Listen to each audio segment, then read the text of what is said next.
Ang bilis ng panahon, no? Dati naglalaro lang tayo ng biko. Nagjo-jolin sa lupa.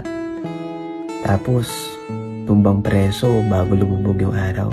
Pero ngayon parang hindi na lahat nararanasan ng bata yun. Lahat mabilis.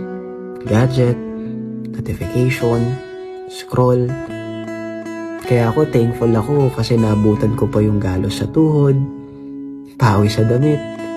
Pero sobrang saya. Kasi sa totoo lang, wala namang data noon eh. Pero grabe yung connection. Kaya alam nyo, na-realize ko, hindi lang laro yung tinuro sa atin eh. Tinuruan tayo ng teamwork, ng creativity, ng resilience, at higit sa lahat, kung paano maging masaya sa simpleng bagay. Kaya minsan hindi pala sa dami ng meron ka, kundi sa lalim ng connection at memories mo sa tao. Ang sarap balikan, no? Ang saya alalahanin lahat. Pero ngayon, isa na lang siyang kwento na kapag naaalala mo, bigla ka na lang napapangiti at sumasaya.